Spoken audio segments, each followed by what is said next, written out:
Welcome to HealthcareAPPtitude, where healthcare's thought leaders will examine ways to address the rising costs of care in America. We'll also examine how the latest advances in mobile apps are helping hospitals and health systems bend the cost curve and improve patient engagement. Welcome to HealthcareAPPtitude, live from HIMSS 21 in Las Vegas. I'm your host, Bruce Kennedy, and I'm alongside my friend and colleague, Les Jordan. Les, how would you characterize this year's HIMSS? Again, it's been a really interesting show. The observation that I had was that, given where we are with COVID and Delta, there are more vendors here than I thought there would be. There are fewer attendees than I thought there would be, to be honest. But I think, the HIMSS folks should be happy with what they got.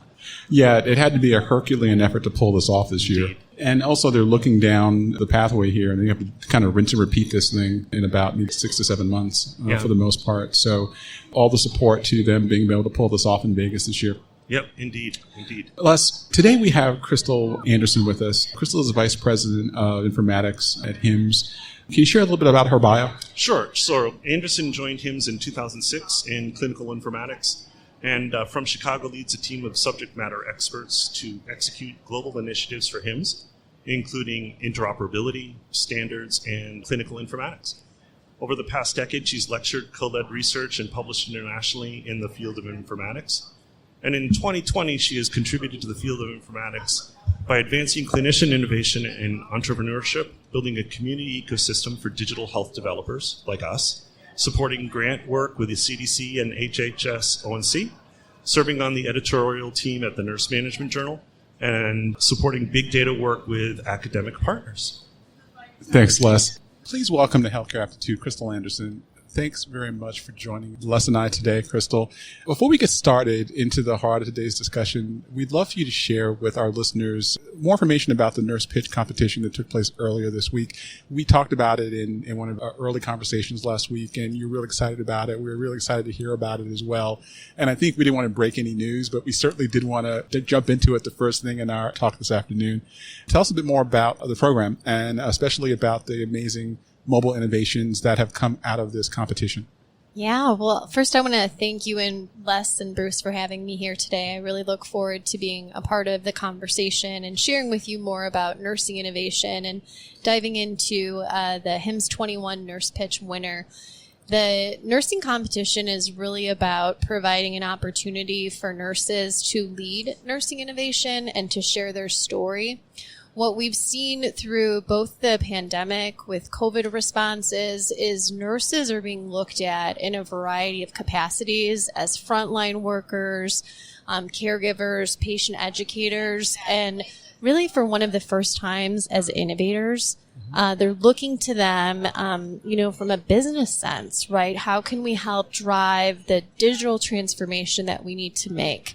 And so oftentimes we're seeing this manifest itself in simple things, right? Like supply chain requirements, but then also, some pretty advanced technology spaces, such as mobile health applications. One of the ones I'm really pleased to share today is telehealth. So we had an opportunity, as I said, to hold the HIMSS 21 Nurse Pitch competition.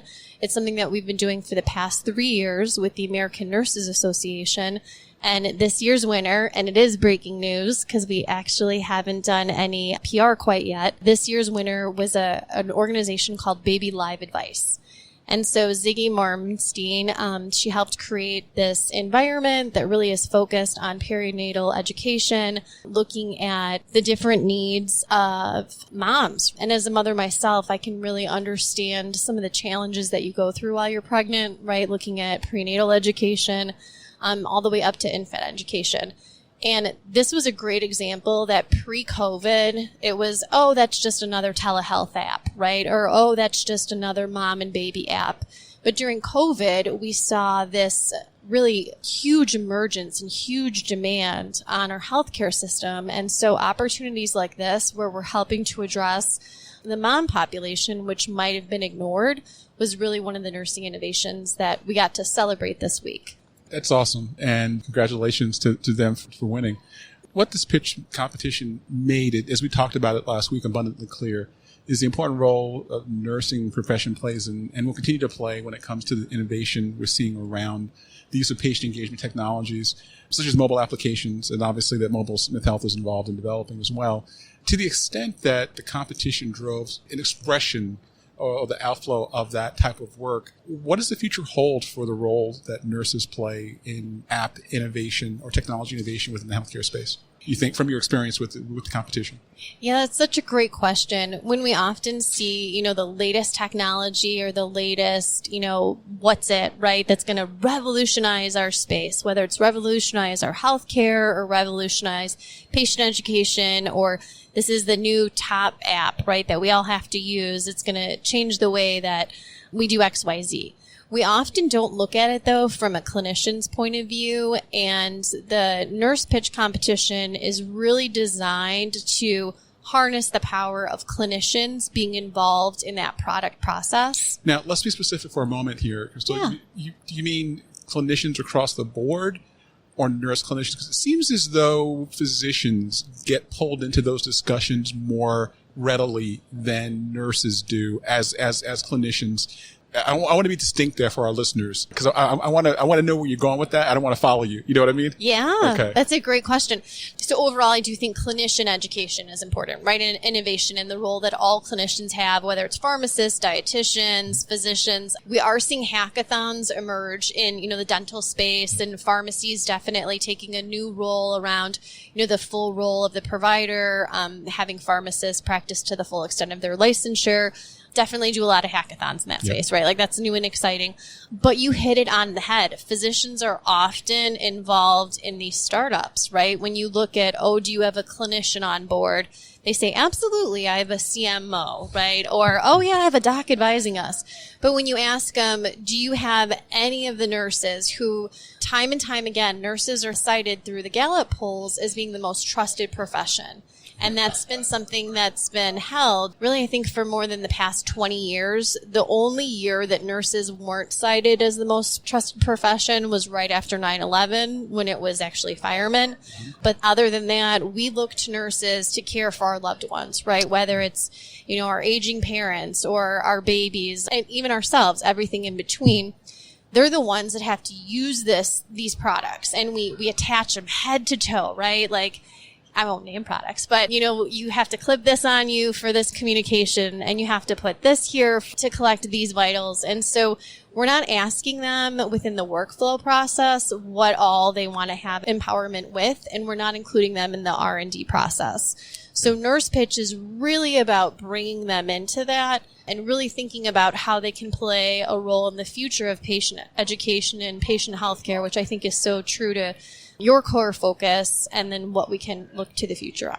Yeah, you're so right. I'm an old hospital ops guy, and quite often nurses were not aware or involved in new technology until they were scheduled for the training on the tech, right, or on the implementation of a project. And so it's great to see that the folks that run hospitals are being taken care of and are being engaged to do so. When I first got into healthcare, I had an old hospital mentor tell me, you have to understand one thing, Bruce, and that's, physicians may drive revenue, but nurses run hospitals.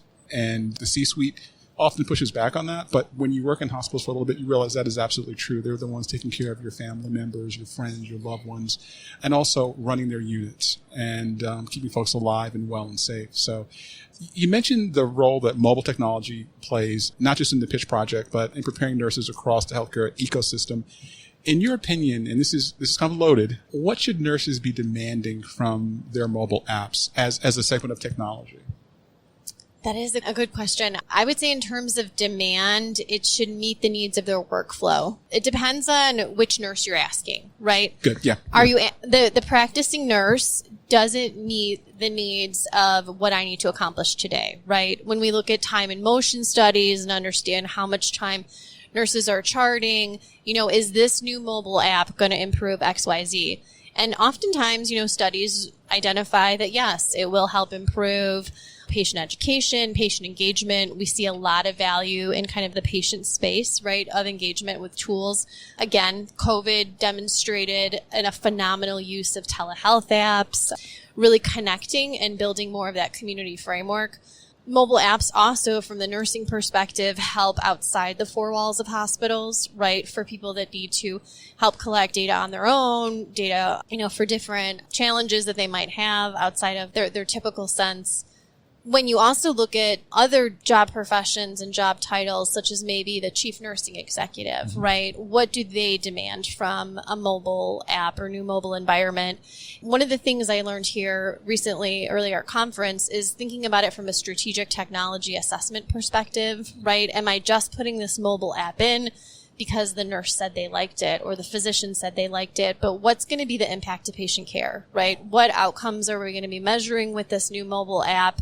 Are we going to be collecting better data? What are we going to do with that data? I think HIMSS is infamous for this as well, is we have this big data collection effort, but what are we doing with the data that we're collecting? Right. And so these mobile apps really allow us to provide a better patient telling story and then also better patient ownership, of which the nursing profession can help drive. And then also to segue kind of into another role of nursing leadership is this role of the Cnio, or the Chief Nursing Informatics Officer. If you ask them what they want from a mobile app strategy, that's going to be the number one thing, right? Is I need a strategy. Is how is this going to improve, because the Cnio is going to look at it both from a technology side as well as a business side as well as a clinical side, right? So how am I mirroring all that up together and looking at the needs of those kind of three core bucket areas? Yeah, you took us where we wanted to go on this one, so thank you for that. The role of the Cnio, all right? So not to date myself, but when I got started in healthcare, I don't believe there was a title called Cnio. There also wasn't a title called CMIO either. So I'm really dating myself now in terms of when I got started in hospitals. Talk a bit about the development and evolution of that role, because I think you nailed on the head where you have these multiple conundrum sets, right? It's, okay, well, we're seeing more evolution of that CINO role. We're seeing nurses take a more leadership forward position on technology and development of technology, and also guiding the level of the digital maturation strategy of a hospital. But the role is still very new. And I think that you were so on point to begin to break down, like, okay, what type of nurse and what nursing role is using the application? Because that does get into a balance of, are we looking at driving data, new data? Are we looking at driving patient experience? Are we looking at driving efficiency? And that question is going to be answered differently depending upon what nurse role you're talking to, right? So I think it's important to be able to break that down as you did. But let's begin to dive into that pivotal role of the CNIO, because they're becoming more and more prominent. And I'd like your thoughts on kind of where that's going. Yeah, so first of all, I've been at HIMSS for about 15 years, and the CNIO is definitely a new role, right? We did not have that. We helped advocate with many other groups, including the American Nurses Association, AONL, which is the American Organization of Nurse Leaders, on putting nursing informatics executives at the forefront. The idea is that the chief nursing officer has so much patient education and clinical knowledge to focus on that he or she really needs a right hand to focus on more of that informatics, the data, the application of data, utilizing technology really to help build and drive digital transformation. In terms of the adoption of the role, we're good. I'd say, quite frankly, we could be a lot better. A number of large health systems in the U.S. and then in Europe do have a CNIO. So it is a prominent position that is taking up a lot of market adoption in a large health system. However, most of your smaller health systems, critical access, definitely skilled nursing facilities, they're not going to have, by and large, I don't want anyone to come email me. Because they will, By and large, don't have CNIOs. And for those that are out there, we're definitely, striving to support them. We are, however, seeing in our vendor and market supplier community an uptick in the role. As nurses move over to that vendor partner side and identifying more of the need of nursing in that, there's definitely a new emergence of the CNIO role. I tried to pull some data in advance of our conversation, and I wasn't quite able to. I would say it's in the not quite 100 yet. It's definitely disproportionate, though, to the number of CMIOs. So there's definitely a larger percentage of CMIOs. And I think that's an opportunity that we as an organization, HIMSS, but then also many other, our listeners can provide maybe some context is, why does that gap exist? Yeah. Yeah. It's not that we need to have one CNIO and one CMIO and one CCIO and, it's not that we need to have one for every discipline, but what's the value that each role is trying to drive and what gaps are they addressing? What we're seeing is the CNIO is specifically addressing where there's a leadership gap with nursing and technology, and they're helping to drive that gap because, as you so rightfully pointed out 20 minutes ago, is that nurses, the first time they're seeing this technology is in the training, right? So they're not part of R&D. They're not part of the product discussion. So bringing them into that would be a lot better. Yeah, definitely. I also wonder, just following up on that, the position, the role also has some reporting weirdness to it now. It seems as though you have CNIOs reporting into CTOs and CIOs, and you've got some reporting into CNOs. And I would envision, just based on your experience, I'm making a big assumption here. It would seem as though the CNIOs I've run into are working with systems or hospitals that have fairly advanced digital maturation strategies. They're down that road a bit. And as you pointed That's out, fair. Yeah, as you pointed out rightly, their system has been asking questions that their current structure can't answer. And they feel a need to then bring in somebody who's kind of a specialist in that area on the nursing end of the spectrum, which is a great thing. I wonder, when you look at how this position is going to evolve, you mentioned the two tracks, right? The first one is, hey, I'm leading a hospital system or hospital. The other track is, hey, I'm not taking my skills and going into the private market, which happens a lot in hospitals. Yeah. It's almost like a pathway. Do you think that's the future of the role? I mean, do you think we're going to see at some point, more CNIOs who are now working for vendors than actually working at hospitals and guiding product development outside of a hospital environment? A little bit of yes to everything you said, and then also a little bit of no. Okay. I think we're going to have more CNIOs across all stakeholder groups. So I think as we have the opportunity to expand the role and the visibility of nursing in technology, really kind of the future of nursing. And if we have time, I would love to tell you about the Future of Nursing report or come back in the future and chat a little bit about it.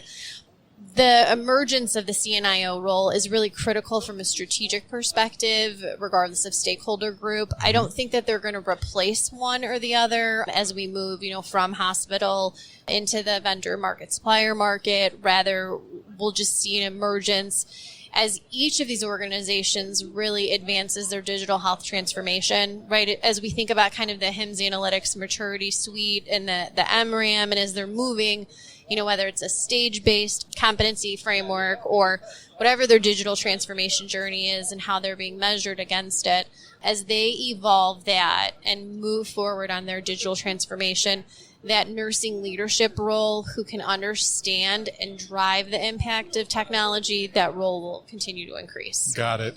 Are we seeing tracks? I know that, at least during my career in healthcare, saw a number of physicians decide they wanted to get into technology. And so there was an increase in physician-based CTOs, especially at academic healthcare systems. Yeah.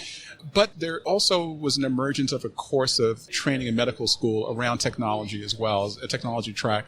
Do you think we're going to see, or are we currently seeing the same thing happen in nursing schools and nursing and training education? Are we seeing DNP programs that are focused on technology only, or more focused on gearing nurses into that growing technology space leadership that they can take part in?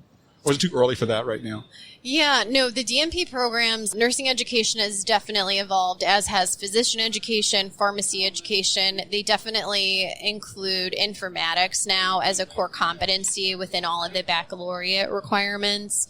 Within their scope of practice at almost every, professional clinical discipline you look at, informatics is included at some component. And generally they define informatics, as the use of data as it relates to technology. So that's how technology is interwoven. It's not, the 1980s anymore where you have to take a computer class, Right, it's not. Right. And I'm aging myself a little bit. I did do that in college, how to understand, the different Windows environments and all that good stuff. But it's not that anymore, right? We don't need to do that. But it's also now understanding the analytics tools that are available to you, right? How do you use, these amazing, quantifiers and regression analysis? Again, not just to collect these data sets because we have to, right, for reporting, but how do you actually effectively use that data to change patient care? Absolutely. Listen, I know that you're terribly busy today, and you've been on the floor and running around and doing a lot of presentations and talks. Wonderful job, by the way, here. I'd be remiss if I didn't give some attention to the future of nursing. We started talking about CNIOs, and we got into it pretty heavily quickly, but that also is connected to the future of nursing. So if you can, maybe, give us a little bit on the future of nursing outtakes and outcomes, because that's a passion of yours. Yeah, so the Future of Nursing report, first of all, this is the second time that we're looking at what the future of nursing is focusing on. So the original report was over a decade ago, and we had the opportunity to look at what really the future of nursing would be comprised of, right? So the first time around, it was education, right? As you were just asking about the DNP programs and what are some of the requirements for the profession. And so there was a set of recommendations put forward. At that time, HIMSS and a number of other organizations partnered together, and we put out, a call to arms that technology needs to be front and center of every nurse, right? And that was more than 10 years ago. And technology, regardless if you like it or not, it's a part of healthcare. It's part of all of our lives. So this current Future of Nursing report, rightfully so, that's delivered by the National Academy of Medicine. It's developed out by a very prestigious group, led by a committee, led through a very rigorous consensus process. It takes them more than 2 years of public comments and developing out a great plethora of content and community feedback. And although it's based on, the needs of the 4 million nurses in the U.S., it is cited the world over. This thing, it has lasting impact. I still, to this day, cite the first report. So the second one, though, really took a clear lens at where our society is and where the nursing profession is. And it's focused heavily on the needs of the nursing profession to look at health equity, right? How are we addressing health equity within the nursing profession, both at the faculty level, within the nursing professional itself, future nurses, and then what does that future state look like, primarily from social determinants of health? SDOH is now a buzzword, I think, that every mobile app and technology group is looking at. The new term for healthcare disparities, just so we're yes. aware of what Exactly. Yes. It's not new. It's not new. It's a new term. It's not new. Yes. Yeah. But having it be front and center, though, of a report that, is going to be viewed by almost every practicing nurse in the U.S., right? That's impactful, and it's going to be viewed again at a global scale. They come out with 9 different recommendations. They vary on the opportunities to focus on workforce development, things around health policy engagement, also looking at how organizations should start coming together to look for additional funding to address diversity in the workforce. Also looking at things, as I mentioned, nursing education programs, licensing boards, how they need to help implement new systems and structure in order to advance health equity. Also looking at promoting nurses' health and well-being. It's something that we take for granted, right? How's my nurse doing? She's worked so many hours. This, again, though, is all supported by the needs of data and technology. We need to be able to capture all of this on the back end in order to understand how diverse is our nursing workforce. We don't even know for sure that there is 4,296,701 nurses, right? We don't have that specific data point, nor do we have, the demographic data at every single detail. So in order to help meet the needs of the Future of Nursing report and some of the call to arms around SDOH, we really feel this is a golden opportunity for HIMSS and other organizations to step forward and say, this is what HIMSS and other organizations that are data-driven through, mobile apps, right? How can we help drive that through other healthcare technologies, and how can we best support that? Yeah, I want our listeners to know, by the way, that Cristel rattled off that 4 million number without looking down at her notes, which has been amazingly impressive. You know what? They would not have known unless you told them. All right, so there you go. Thank you. One just quick follow up to that question. I'd be remiss if I did not ask the impact of COVID on that conversation, on that report, and I think everyone in the space can see how a pandemic can become an accelerant to all the issues that probably were teed up in the report, no doubt. Certainly around SDOH and equity. What is the conversation like on this report, given the pandemic that we're in right now? Has it been a well-timed pandemic for this type of work to be done and to come out with recommendations? Yeah, there's a specific recommendation within the Future of Nursing report that's actually addressing not only the COVID-19 pandemic, but future natural disasters, climate change, public health emergencies. But specifically, the recommendation speaks to how can we help to enable nurses to help address inequities within the communities, federal agencies, and other stakeholders. How can we strengthen and protect the nursing workforce as they're responding to those? We're still in the process of understanding the morbidity rates of nurses as an outcome of COVID, right, of all healthcare professionals. We don't understand that at a global scale, let alone, at a U.S. scale. So, post-COVID, next natural disaster, next, XYZ, if we can enable the nursing workforce to be fully prepared to help respond to these, they're the front lines of the communities often, right? They were the ones who are working, and going between room to room. They're the ones who are the lifelines, to our parents, to our children. And so we need to protect them and make them safe. But again, we can do that through technology, right? We can do that through these mobile apps. And we have such a power, and I hope you can hear that excitement in my voice. It is day 4 of HIMSS. So I don't know the excitement and the enthusiasm's coming all the way through, but that's really the power of the mobile technologies that we have at our fingertips, right? To be able to, take these recommendations and really provide an opportunity to help nurses really address these disparities that are arising within the communities. Yeah, there's a phrase that we've been using a lot, and some of our board members have used a lot in the space, and that's enabling the mobile nurse. And, we view that at Mobile Smith Health as a call to arms, right? How do we use our technology to better enable the mobile nurse? And so this conversation has just been amazing. Cristel, listen, thank you for taking the time to join us today. I know you're tremendously busy, so thank you for stopping by. We really enjoyed the conversation, and we definitely want to have you back again on the show. I know that you have an equally as strenuous interest in fire technology and interoperability, and I really want to get you and Les back on to talk about that specifically. So we'll schedule something soon with you, bearing your schedule, okay? But thank you so much, Cristel. Thank you. All right. That's all we have for this episode of Healthcare Aptitude. Thanks again to Christel Anderson for joining us. Be sure to tune in each month as we investigate more about the use of mobile technology in healthcare. Remember to catch the show on HealthcareNOW Radio every weekday at 7 a.m., 3 p.m., and 11 p.m. Eastern Time. For more information, visit www.mobilesmith.com. Send your questions to sales@mobilesmith.com. Thank you for listening, and be well and travel safe all at HIMSS. Thank you for listening to another episode of Healthcare Aptitude, sponsored by Mobile Smith Health. Be sure to tune in weekdays at 7 a.m., 3 p.m., and 11 p.m. Eastern Time on HealthcareNOW Radio.